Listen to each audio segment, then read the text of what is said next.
आइए दोस्तों, आज हम पढ़ने वाले हैं वर्बल क्वेश्चन। तो दोस्तों, वर्बल क्वेश्चन क्या होते हैं?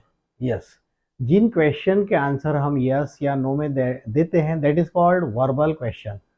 तो दोस्तों, मैं किंग्स एकेडमी ऑफ इंग्लिश से नितिन डांगरे। तो चलिए दोस्तों, शुरुआत करते हैं। तो दोस्तों, क्वेश्चन हमारे ये होते हैं कि जैसे मान लीजिए फॉर एग्जांपल एक क्वेश्चन पहले ले रहे हैं हमें, डू यू स्पीक इंग्लिश। ये हमारे पास क्वेश्चन है, डू यू स्पीक इंग्लिश।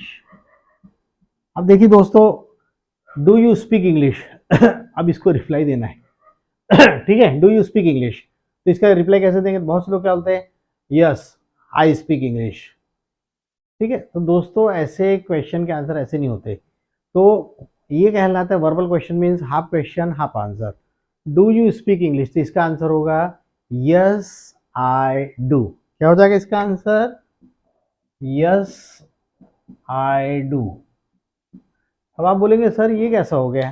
तो ध्यान रखिए जो दोस्तों, अगर क्वेश्चन स्टार्ट अगर आपका do does did, verbal question का मीनिंग ये होता है कि दोस्त question start with any helping verb और मॉडल। हेल्पिंग वर्ब कौन कौन सी होती है आपकी? Is, am, are, was, were, have, has, had, will, shall, do, does, did. और मॉडल पूरे can, could, shall, should, will, would, may, must, might, used to, are to, need.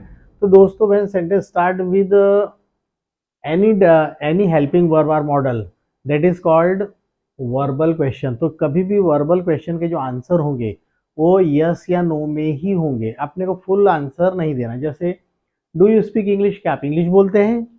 आपको ऐसा नहीं बोलना है कि यस आई स्पीक इंग्लिश या फिर no I don't speak English, ये कभी नहीं बोलना दोस्तों। जैसे हम दोस्तों से पूछते हैं क्या आप कॉलेज जा रहे हैं, तो हम क्या कहते हैं? यस। हम ऐसा थोड़ी पूरे बोलते हैं कि हाँ हम कॉलेज जा रहे हैं। क्या तुम इंग्लिश सीख रहे हो? हाँ। लेकिन हम पूरा थोड़ी बोलते हैं हाँ मैं इंग्लिश सीख रहा हूँ। तो जी कैसा क्वेश्चन दोस्तों? Half question half answer. और अगर बात आती है डब्ल्यू एच क्वेश्चन की, तो वहां पर दोस्तों फुल क्वेश्चन है तो फुल आंसर देना पड़ता है। जैसे if I ask you where do you live, तो आपको बोलना पड़ेगा I live in Chandrapur, I live in Nagpur, I live in Delhi, right. तो वो W H question means full question, तो फुल आंसर देना पड़ेगा यहाँ पर। तो अभी यहाँ बात चल रही दोस्तों वर्बल क्वेश्चन की, तो ध्यान रहेगा। तो चलिए पहला क्वेश्चन है, डू यू स्पीक इंग्लिश। अगर आप इंग्लिश बोलते तो आप कहेंगे यस आई डू। अगर मान लीजिए आप इंग्लिश नहीं बोलते, अगर आप इंग्लिश नहीं बोलते तो आपको क्या लिखना है? No, no I don't. बस ये हो गया, yes I do, no I don't. पूरा आंसर नहीं देना है। अगला क्वेश्चन अपने पास में, as question as answer. Does he go to Delhi, क्या वो दिल्ली जाता है? Does he go to Delhi. अब यहाँ पर दोस्तों सबसे पहले यस या नो क्या देना है आपको? चलिए हमने दे दिए, क्या वो दिल्ली जाता है? हमने कहा हाँ वो दिल्ली जाता है, यस। ठीक है, उसके बाद मिलेंगे सब्जेक्ट, जो सब्जेक्ट है वही रहेगा, यस ही, और ये डज यहाँ पर ट्रांसफर कर, यस ही डज। हो गया। और मान लीजिए अगर दिल्ली नहीं जाना है तो क्या कहेंगे हम? No he doesn't. आप डजंट बोलो या डज नॉट बोलो, same thing, right. Does he go to Delhi, क्या वो दिल्ली जाता है? Yes he does. नहीं जाता तो ये नहीं कहना कि does he go to Delhi, yes he go to, yes he goes to Delhi, या no he doesn't go to Delhi, ये बोलने की जरूरत नहीं।